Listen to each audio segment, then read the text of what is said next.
And what we see the focus on here, of course, Deuteronomy being the fifth book of the law, of the Pentateuch, as they call it. Penti, obviously meaning five, like Pentagon. The Pentateuch, it's the fifth book, and it's a really a summary or retelling of the law, specifically, with really some more intense personal application here. And in the section we're looking at tonight, a lot of it has to do with justice and justice being done. Now, it's interesting today, you hear a lot of talk about justice and getting justice for this group or that group. But then, of course, you have to ask the question, what is the standard for justice? Is it just some political opinion that came up at the time? Or is it God's perspective on what justice is? What does He say justice is? Not us claiming rights for ourselves, but what God says is equitable and just.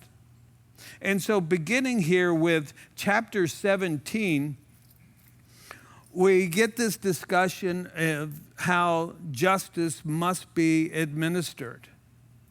And in verses 1 through 13 of chapter 17, we see a sacrificial animal, had to be without blemish because they were a type of the sinless lamb which was to come. As it says, as John the Baptist says in John 1:29, behold the Lamb of God who takes away the sin of the world. And so there's a standard here, and this is what we see when you're talking about justice and beginning to talk about justice. First of all, you have to talk about God's standard of righteousness. And it is according to His standard, and it's not according to a man-made standard. A person that was accused of idolatry had to be convicted on the testimony of 2 or 3 witnesses. You couldn't just have some guy get mad at you and accuse you of idolatry and they haul you out and stone you to death. No, it had to be substantiated. And it's cool because you see in God's law here, they're establishing these principles of justice and fairness and equitability so that people would be treated fairly. Not that everybody would get off, but they would be treated fairly. It relates to those in the idea of idolatry here was those who would turn away from the covenant, especially later as it pertains to Christ. Those getting into idolatry were those who rejected God, rejected the covenant that He made with them, and were getting into going after other gods for their own purposes. And as we've seen, and we'll see again, a lot of the other gods they were worshiping, they were basically worshiping themselves and their own desires. And, not any great belief system, great other, competing belief system in that. They were basically worshiping their own lust. Their lust for power, their, sexual lust, all of these types of things they were worshiping, putting those things ahead of God. So He pronounces a judgment on that. Now, the way they had it set up was that first they would, if somebody had a legal matter, like you're accusing your neighbor of ripping you off or whatever, you would go to the judges. Now, the judges were different. We think of judges in a court of law, but the judge here was kind of like a ruler arbiter. You know, you would come before them in the gates of the city or wherever the judge was, and people would give him their evidence, and he would pronounce a judgment.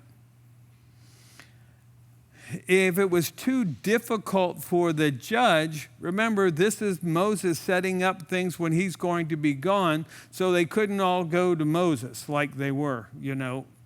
But now they have to go to the priest and have the priest make the decision, either from their own counsel, or they would use, remember, the Urim and the Thummim that were in his breastplate, what they used to determine what the will of God was. The point is that they would put away from the land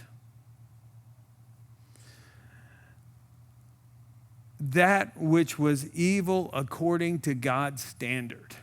According to God's standard. They were to get these things out of the land. Remember that's why they had to clear all of the people, all the Canaanites out of the land, that they not influence them. It was like a new start. You know, it was starting with God's chosen people, the Israelites. And he was seeking for them to be a holy nation. Now, the interesting thing about verses 14 through 20, it's about when they pick a king. And nobody had said anything about this before, except I think maybe Jacob earlier. But this is 400 years before they actually got a king. But he's telling them what to do when they finally come around. The way God set the government up that time was that it was his desire that he rule them, and they would have open hearts, open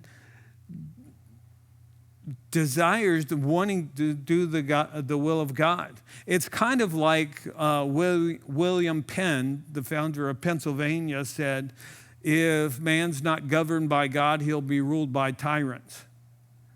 And you see that played out. If you're not living according to your relationship with God, you can be easily manipulated by governments or whatever people who'll tell you, who sort of give you what you want in order to manipulate you and control you to do what they want. So he tells them, gives them a standard of what the king they will eventually choose is going to be like. And the interesting thing to me about this passage is it shows that God dwells outside of time.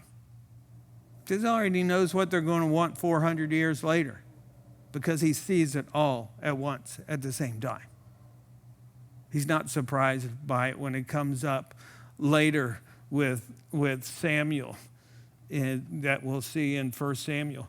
But he gives a standard here. First of all, it had to be a man of God's choosing. It had to be somebody God pointed out, not somebody simply by popular vote. He had to be an Israelite.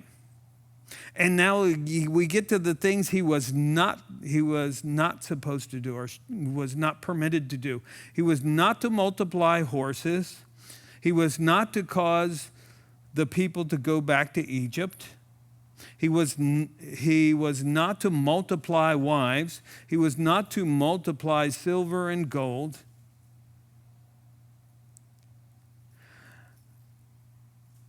He was to read the law. He was basically given the whole law. He was there to go into the temple where the book of the law was there, and he was to actually read it and then write a copy for himself and take it home. And of course, they didn't have printing presses or anything like that. You know, you couldn't pull out an iPhone and say, there's my Bible app. Couldn't do it. the king was required to write a copy of the Bible himself. The Bible as much as they had then, which would have been the law, the 5 books of Moses. Now, also, one thing we notice from 1 Kings chapter 10 is when we have a description of Solomon there, we find out that he broke a good many of these laws. One is, he did multiply horses and chariots. He set up chariot cities around Israel. And why that was important that God said that is not to multiply these things, because he wanted them to depend upon him and not just try to work everything out yourself. Oh, and think they're strong because they have a strong army. You know, we'll see repeatedly in their history God pointing this out. And we're coming to a point today in the times we're living in where that's going to happen again. That's going to happen again. They're going to get into a point. Right now, you look at Israel. Oh, they can beat anybody. You know, they have all these weapons. They're getting from the United States and, you know, modifying them and doing all that. There's no greater army than really, as far as performance goes, than the Israeli Defense Force. But there's going to come a time when it's not going to be so.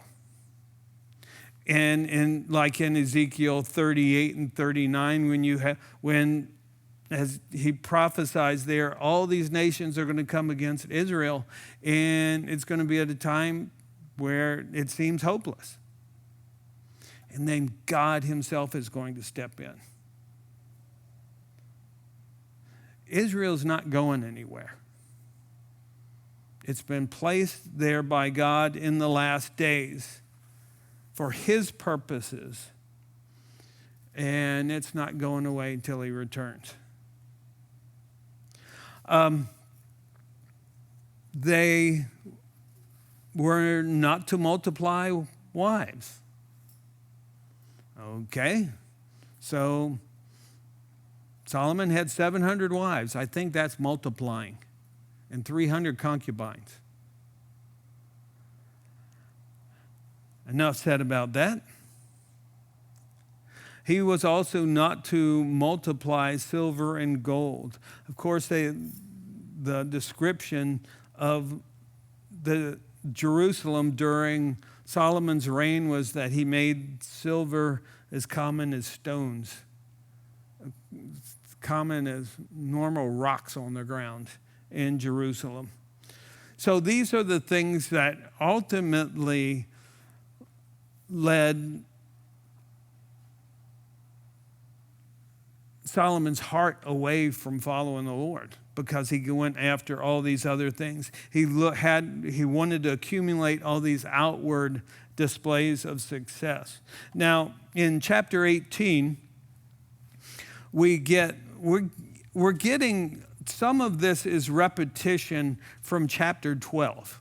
And so we're not going to go into a lot. We're not going to, repeat things over and over again. But just to point a few things out. In chapter 18, verses 1 through 8, we have the priests and the Levites are given a portion of the sacrifices, and they are to get an inheritance as well as, land themselves, not as part of a tribe. They weren't giving a tribal section, but they were allowed to own personal property. They were provided for through the offerings that people would make in the temple. If they're giving, as we'll see later, their first fruits, if they're tithing from their grain and all their increase, as the Lord told them to, that would then go to the priest and the Levites. Now, in contrast to that, again with Samuel, in 1 Samuel chapter 2, verses 12 through 17, we have the sons of Eli, who was the priest at that time breaking these rules of provision. They wanted the best meat, so they basically took it before it was prepared, so, in violation of these things. And again, not reflecting a trust in God, but the fact that they as priests were in it for themselves. Now, in verses 9 through 14, we get here that they are to reject pagan customs. Big one pointed out first, they were not to allow their kids to pass through the fire to Molech, it says. Now, what that was they had these little idols made of iron. They usually had an open belly.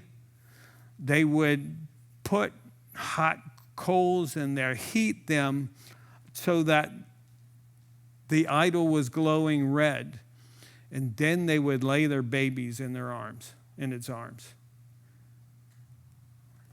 And of course the babies would cry out, but to cover that up, they would bang drums at the same time to drown out the screams of the babies.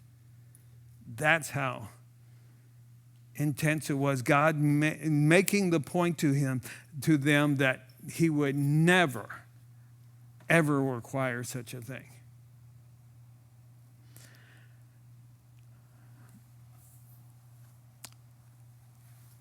And the second part of that section as well, it talks about different things, nobody being a witch or necromancer, those type of things. But the point is that they weren't to seek to communicate with the unseen world. They weren't supposed to talk to dead people.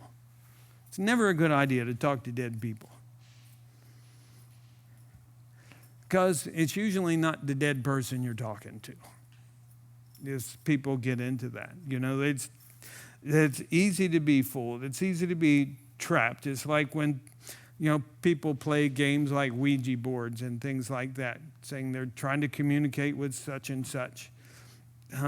You're setting yourself up to be deceived. You're setting yourself up to be deceived.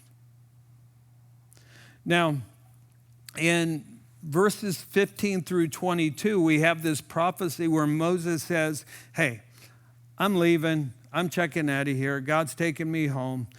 But in the future, there's coming a prophet like me. Him you need to hear. And this is really a prophecy of Christ. As a couple of cross references related to that is Acts chapter 3, verses 22 and 23. And Hebrews chapter 1, verse 1. So this prophet was to be a prophet, meaning that he would speak for God. He would come from their midst, meaning that he is fully human. He had to be, from among them as well. He had to be an Israelite. He would be like Moses in that he would be raised up by God the Father. He would have the fullness of inspiration, God putting his words in his mouth. Well, as Jesus said, I only speak those things the Father tells me to speak.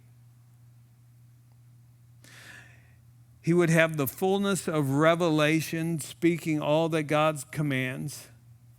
And then ultimately, as Moses said, all would be responsible to listen and obey him. That's why Jesus said, I'm the way, the truth, and the life. No one comes to the Father except through me. And then in chapter 19, we get a series of criminal laws.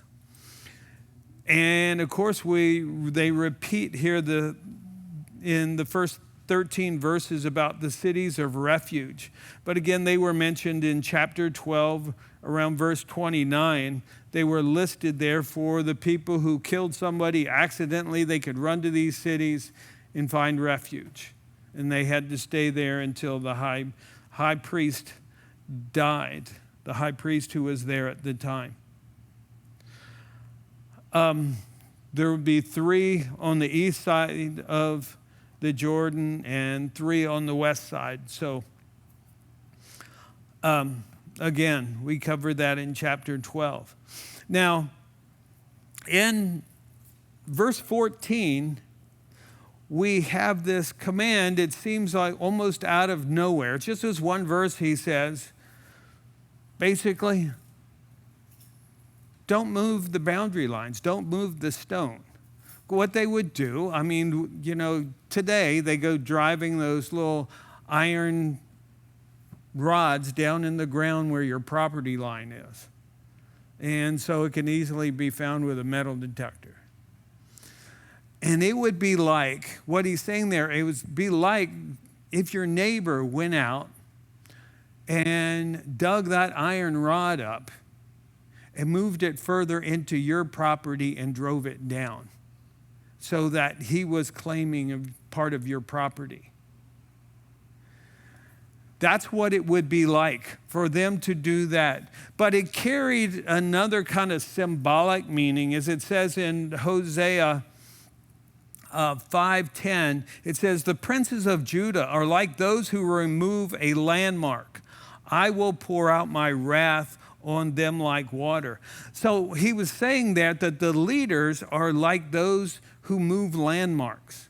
What he means by that is they were changing standards from what God established to what they thought, what they wanted. And you see that obviously happening today. You ask people today very often, what's the basis of our law? And people say something like, oh, the Constitution. But a lot of people don't even say that anymore. It's just kind of, well, what we agree on.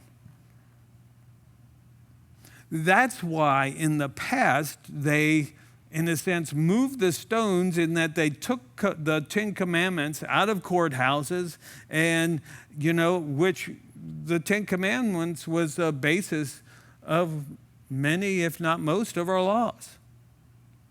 But that standard, that line, that boundary being removed, it causes people to actually take rights away from other people.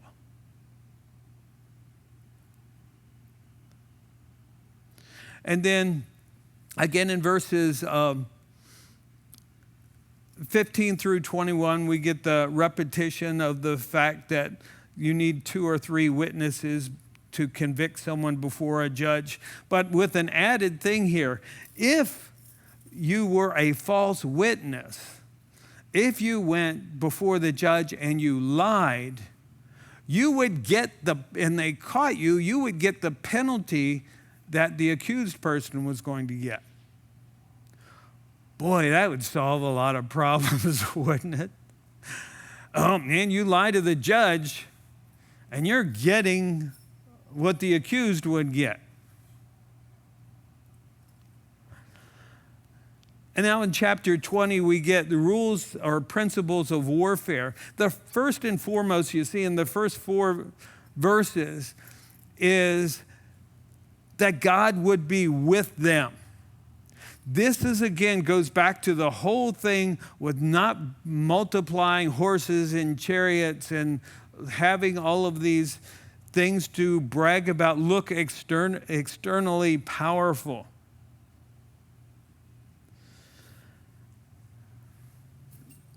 They were not to fear those with greater weapons or even greater numbers, but to encourage one another with the fact that because of who they were, God was with them. Now we saw this obviously with Gideon. I believe the Midianite army was something like 120, 130,000, can't remember the number offhand. Israelites had 35,000 who came out.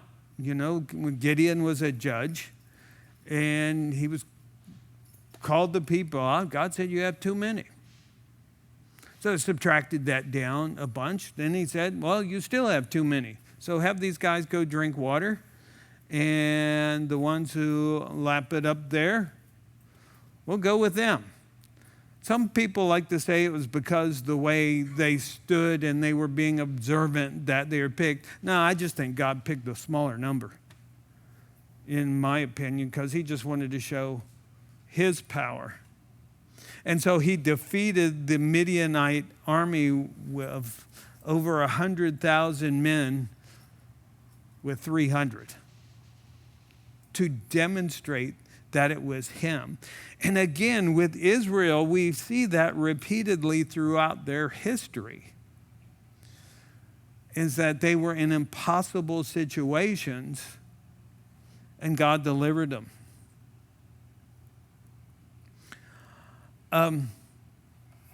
Then in verses 5 through 9, it goes into those who were exempt from going to war. The first one were those who had just built a house. Now, there's these principles here in that, you just do something you want, and if you get killed in the war, you'd never get to enjoy these things. So it's like saying, well, you need to have an opportunity to enjoy certain things in life. So if they build a house, they were exempt for that year. If they had just planted a vineyard, they were exempt, and so that they could harvest the fruit of that. If they had, remember with marriage, if they had just gotten married, well, technically they had their betrothal period first for a year, but they weren't actually fully married until they came together, had the wedding feast, and they then consummated the marriage. And what the rule there was, if you hadn't come to that point yet, if you were only betrothed, you were exempt from going to war. And then the last one in that, if you were afraid. If you're afraid of going to war, we don't want you. He's saying because you'll have an effect on other people. You see, all of it, this is, again, pointing them in their whole system of justice, criminal law, warfare, all of these things, as seeing God in the middle of their lives. Seeing God in the middle of their lives. And if somebody was there, God wants to deliver them greatly with a few people in a war, and you have a bunch of guys there telling you why you can't do that. I mean, it's like anything. When you're seeking to walk by faith, there's always going to be somebody around saying, you can't do that.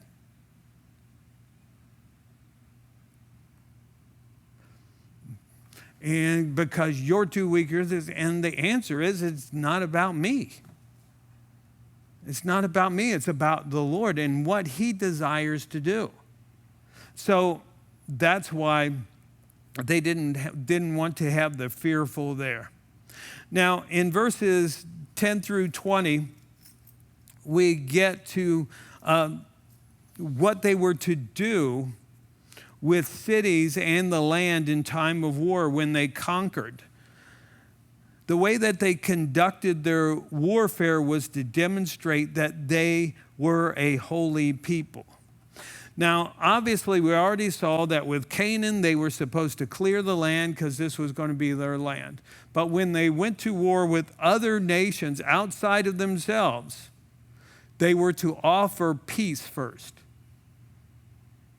And if they refused, then they went to war, but it was dependent on the other nations. The cities within the promised land were to be destroyed. For those outside the land, they were given this opportunity of peace. One thing they were to be careful of, though, was not to destroy trees that you could get food from. This is just something that makes sense.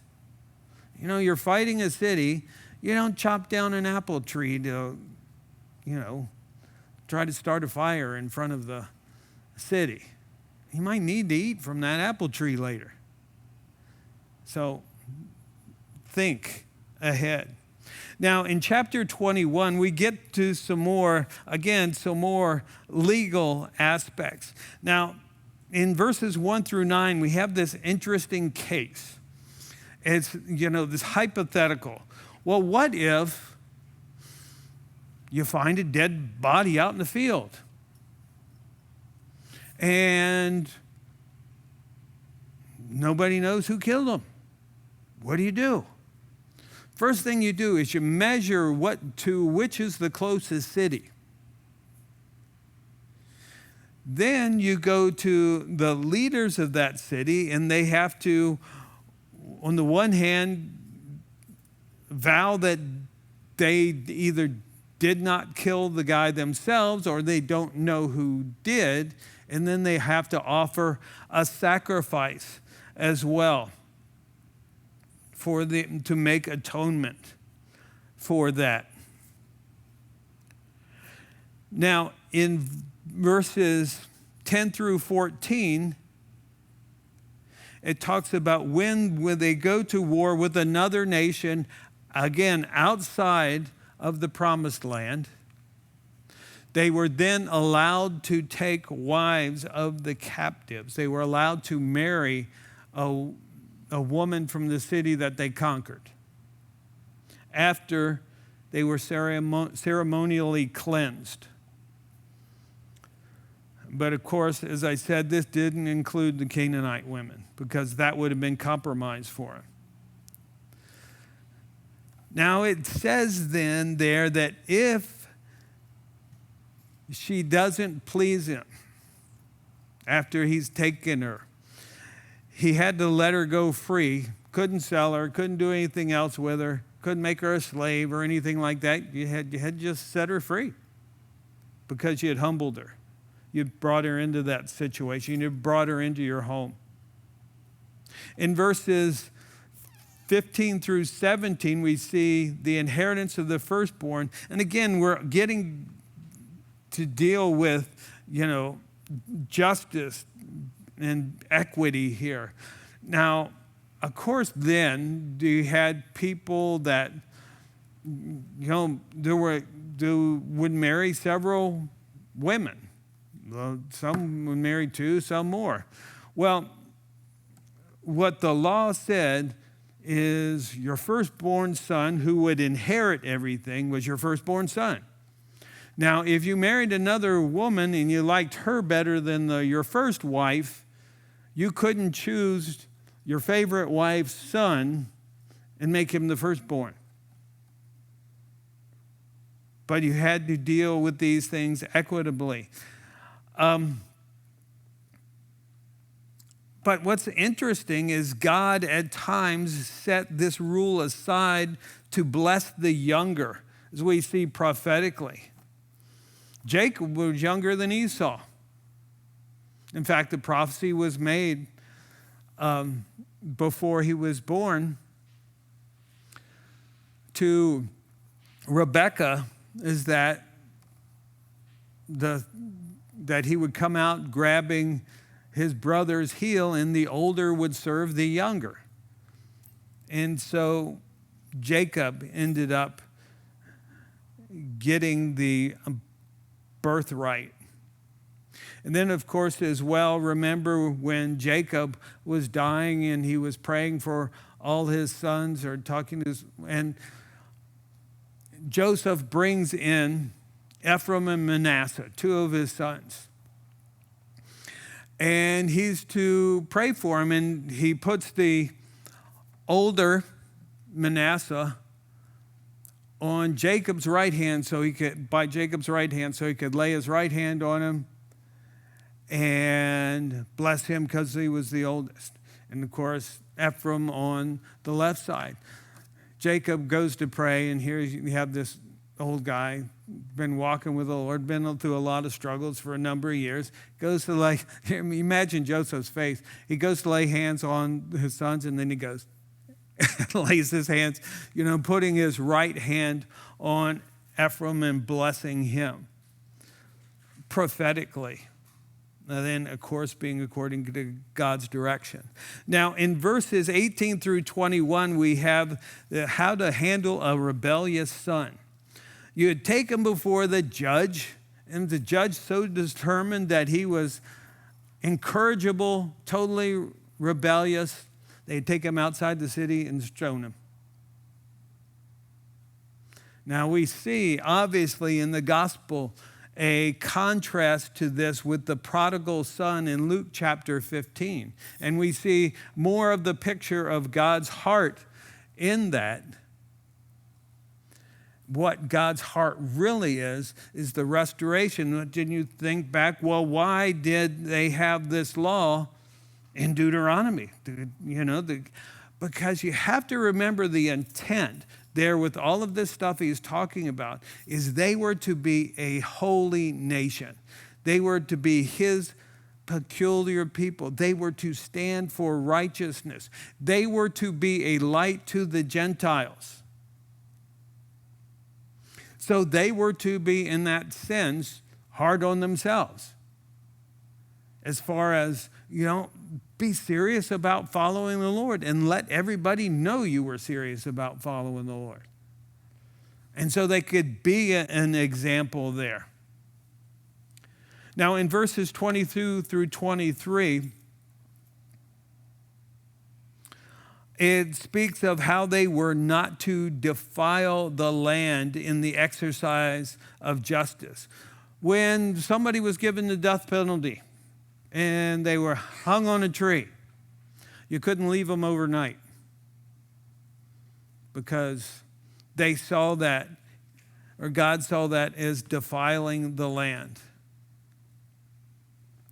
But what's interesting about this is it sort of foreshadows Christ being crucified, whose body was removed from the cross in John 19:31.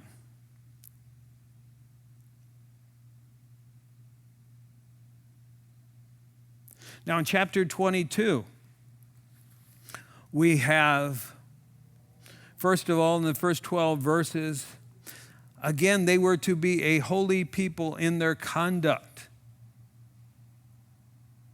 And we get a fuller description here of what it means to love your neighbor as yourself, as we saw in Leviticus 19:18.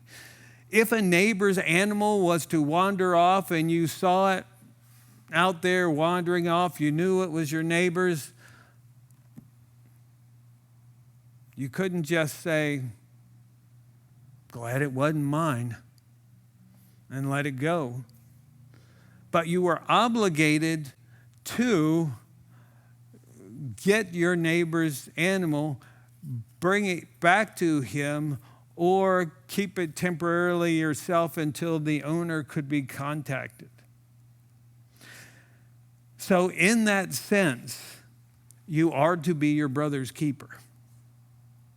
You are to do what's beneficial for your neighbor when you have the opportunity to do so and the ability to do so.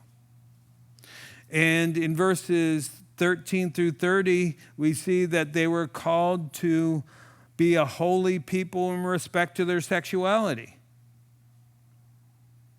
Again, they weren't to accept false accusations of infidelity, but rape, adultery, and incest were dealt with seriously. And again, this is a point of purity. In chapter 23, we have all of those who were excluded from the congregation, who couldn't come in and worship in the temple. The first mentioned there was a man who was emasculated for some reason, whether it be by accident or birth or whatever. A person who was born out of wedlock, someone's illegitimate child. An Ammonite or a Moabite to the 10th generation could not come into the congregation. An Edomite or an Egyptian to the third generation. Now, the question comes up, what about David? King David, because I believe it was his great-grandmother, Ruth. She was a Moabitess. And either we see that principle of God where he desires mercy in that sacrifice, or, as some commentators had said, that this law only related to male ancestors. That if it was a male Moabite who was an ancestor, then that would not be permitted. I don't know. Just see God's grace in the whole thing anyway with David. In verses 9 through 16, we see how they were to keep their camp. You know, as they moved around in the wilderness and as they are going into the promised land and they're going about as a group of people, as a camp, they were first and foremost to realize that God walks among them, that his presence is with them. As Jesus said to the church in Matthew chapter 28, said to his disciples, and lo, or behold, I'm with you always, even until the end of the age. To realize the presence of God in your life and to take it seriously in the way that you act. So they were to keep themselves ceremonially clean, meaning that if they were defiled by different things that could defile you, if you touched a dead body of some, relative or something died, well, as soon as possible, you'd go through their cleansing ritual. Another area of that, which has a great deal to do with cleanliness, and you see why when the Jews followed, or the Israelites followed the laws, they didn't get all of the diseases that the other nations were getting. So basically, the rule here is that, well, when you went outside the camp and went to the bathroom, you cover it up. That might seem like a common sense thing, but a lot of pagan nations didn't follow that. Well, you see in certain places like in India and places like that where they don't follow cleanliness rules. People go and bathe in the Ganges River because it's supposed to be a holy river. And there's untreated waste floating down the river. And so, so that's the picture there. They were to be pure in that. Their actions we see in verses 16 through 25. There's certain actions that were contrary to who they were. So they were to live according to who they were in their relationship with God. Like we saw with Joseph, when he was tempted by Potiphar, his master's wife, he said, how can one such as I do such a thing? Well, that's the attitude that they were to have here. You see, Israel was to be a refuge for the oppressed. If a runaway slave came to their land, they weren't to return him. They were to let him be free in their land. Male and female prostitution was not tolerated, and money from those practices was not accepted as an offering. Now, it speaks of a perverted person there as well. That's talking about a ritual sodomite or a homosexual person in the temple. It was basically a male prostitute. And even here, the male prostitute, when it talks about not receiving there or taking into the temple the money for a dog, well, the dogs are referring to the male prostitute. It's not talking about Fido. It's referring to the male prostitute as a dog.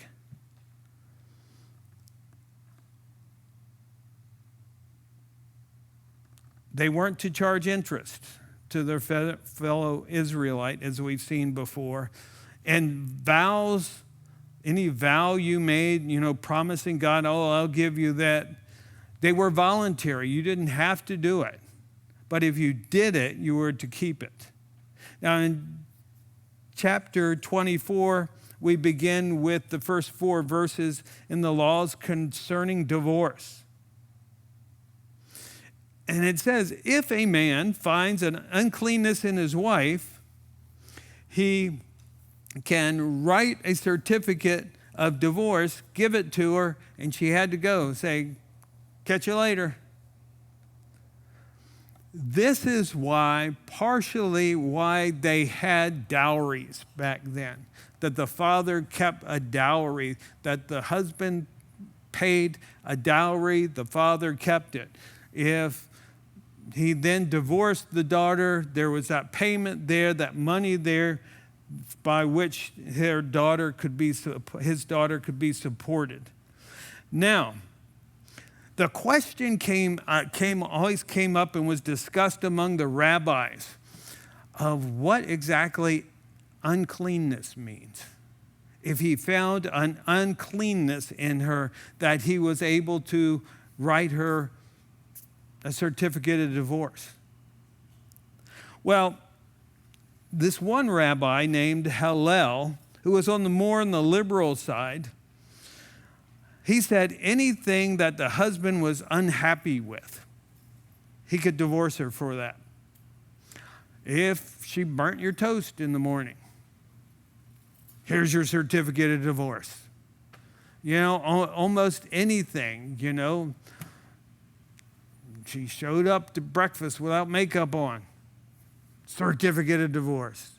Whatever he's saying.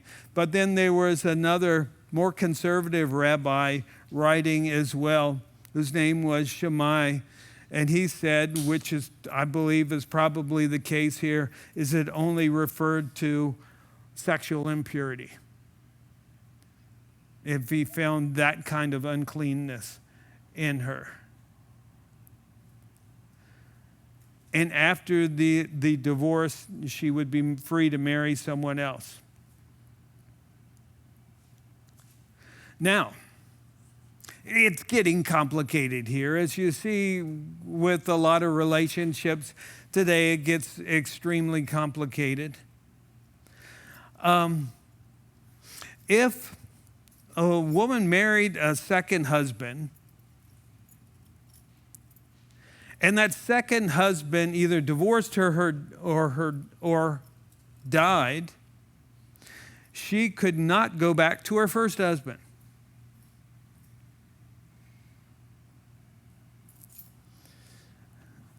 God says that's an abomination to the Lord, because you see, it's treating the marriage covenant that God established as an unimportant or very light thing.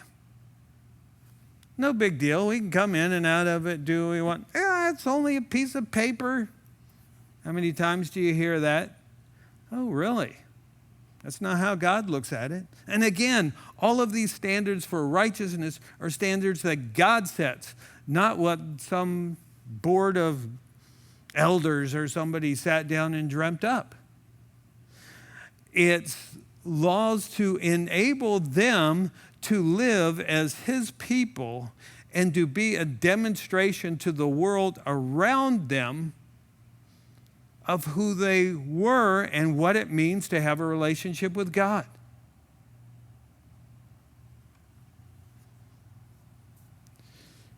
Remember when Jesus met the woman at the well in Sychar. And after talking to her, he says to her, "Go get your husband." She says, I don't have a husband. Jesus says to her, you're right in saying you don't have a husband. You've had 5, and the guy you're living with now isn't your husband. She looks at him and says, sir, I perceive you're a prophet. He knew her. He saw her heart, and she knew what she was doing, and it cut her to the quick because she was looking for satisfaction in relationships outside of her relationship with God, apart from a relationship with God, and they were not fulfilling. In fact, when relating all of this to the well, he said to her, you drink of this water, you'll thirst again. And the same thing is true. You could hang that on a sign above every desire you have in your life, apart from a relationship with God. If you drink of that water, if you drink from that well, you'll thirst again. Whether that well be power, relationships, money, whatever. If you drink of that well, if you seek to make that your master passion, you'll thirst again. It'll never satisfy you. Only thing that'll satisfy you is a close, intimate relationship with God through Jesus Christ.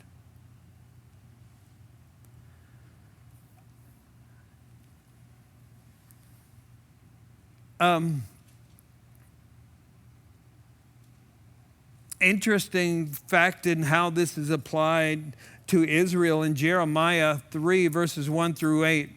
He speaks of God giving Israel a certificate of divorce because of their unfaithfulness.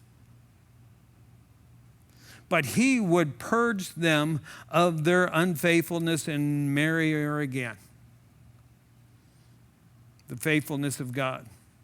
Now, in verses 5 through 22, we have laws concerning the treatment of others.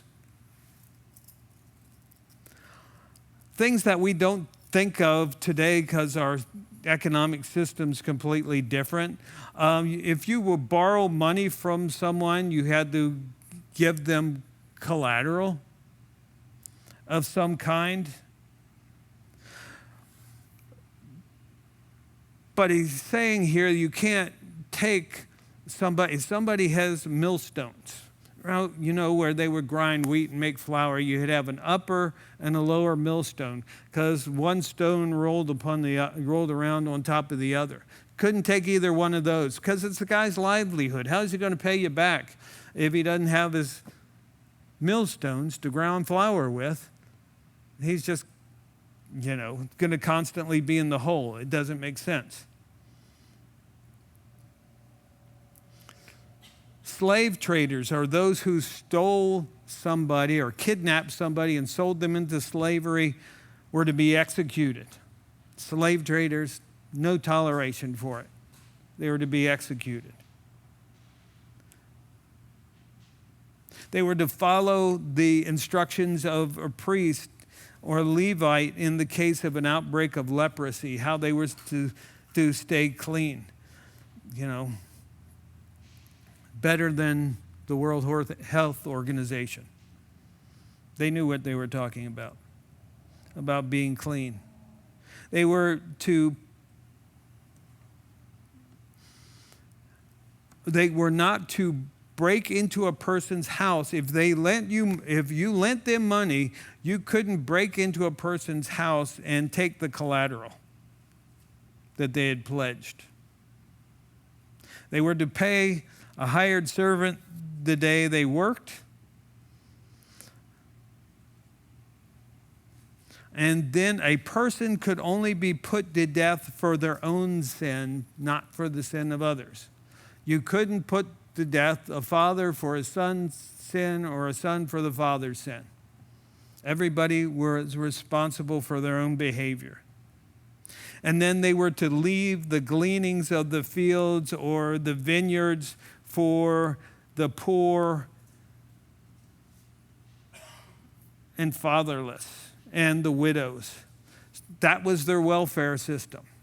They left stuff behind so people could work and get enough to feed themselves. They couldn't go back over and over again and get all the gleanings when they harvest in the wheat field or whatever. They were only allowed to go through once. You missed anything, got to leave it. Somebody else needs it.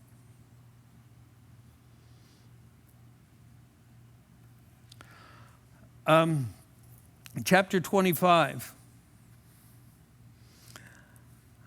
beginning here, deals with punishment. When you punish somebody and they practiced flogging, basically, whipping people, they couldn't whip them more than 40 times because they didn't want, the law was there to prohibit them from beating somebody to death when they executed punishment on them. The reasoning behind it, though, too, in sort of a legalistic way, was that they didn't want to, think, well, I don't count so good, so I want to be careful not to break the law, so I'll count to 39 and I'll stop. If I accidentally miscounted here, I don't want to go over 40 and be guilty. Paul applies, well, here you have the law about not muzzling the ox as well, that's treading out the grain. And Paul applies that in 1 Corinthians 9 through 11 of those in ministry. Those who serve, should be supported through that. Now, in verses 5 through 10, we have the law of what's called the law of Levirate marriage, like Levi 8 is what, or Levi rate is what it's spelled like.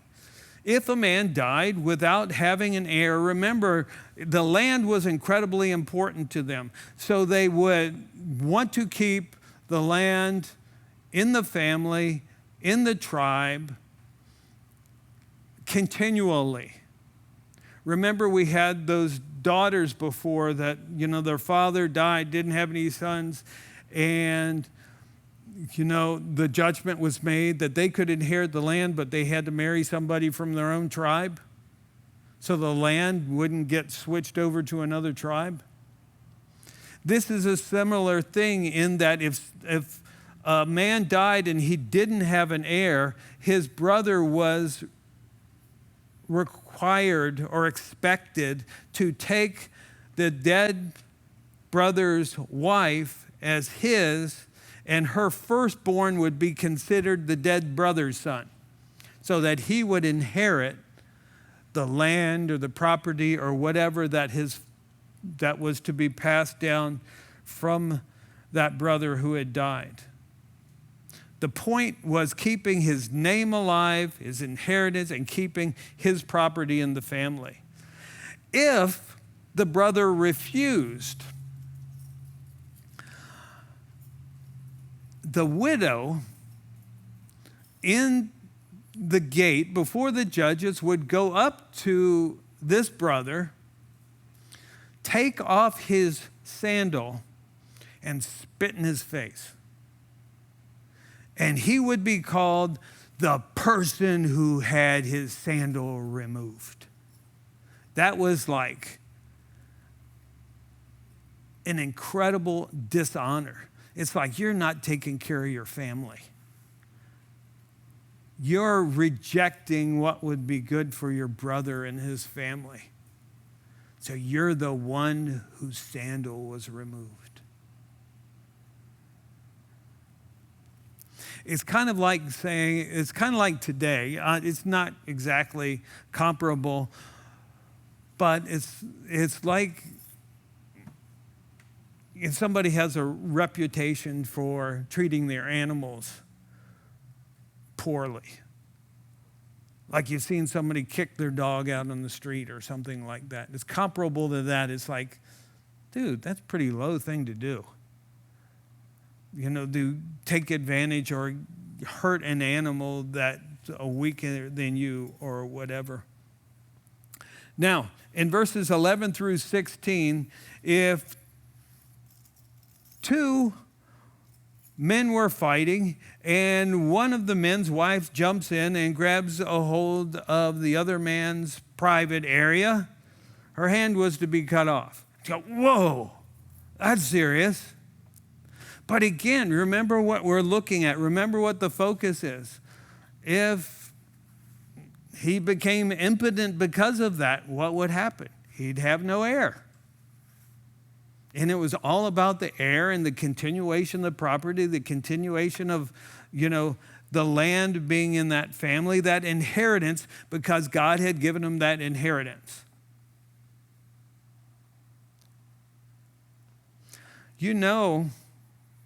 God takes very seriously, even today, who that land belongs to, who it really belongs to.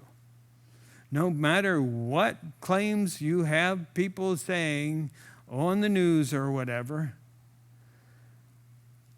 the land belongs to God and whom he gave it to. End of story.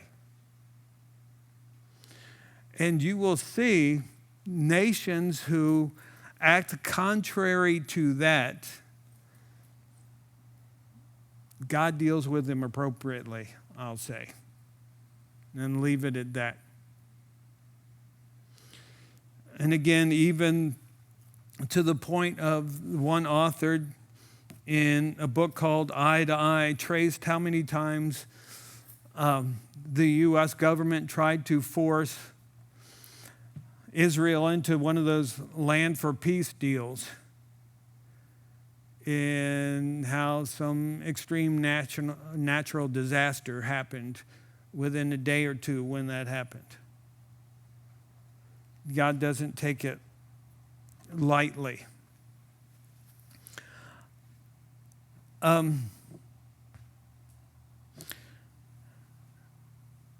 Also, again, they had to have equitable weights and measures. That's an obvious thing. They were to completely wipe out the Amalekites, because while they were traveling through the wilderness, the Amalekites would come up behind them and attack the weak in the back of the camp, the stragglers. They neglected to do this. And King Saul even disobeyed a direct command from the Lord to do this in 1 Samuel 15. So ultimately we see in the book of Esther that then all the Jews were almost wiped out because they didn't keep that command. Because Haman, who was like the assistant to the king, wanted to wipe out all of the Jews. And there's let's see, how many times here? 4 or 5 times it says Haman was an Agagite. Well, what in the world's an Agagite?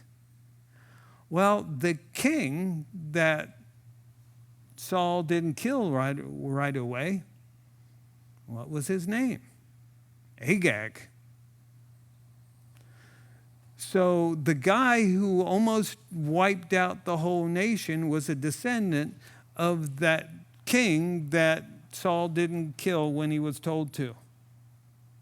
Interesting thing, though, an application to us is that really, if you look at it, the Amalekites became a type of dealing with your flesh. That is, if you let something come up in your life, some sin come up in your life, and you don't deal with it, sooner or later it's going to take you out. The scripture said, as we read earlier in the law, you can be sure your sin will find you out. So, there's a lot in there, but I believe I'm going to stop there. And Don, I'm going to let you pick up with that next week. And as we go through that, I'll be out of town or on my way back. So Don's going to finish up here with Deuteronomy for us. So a lot of stuff in there. Any questions or comments or thoughts about that, or questions?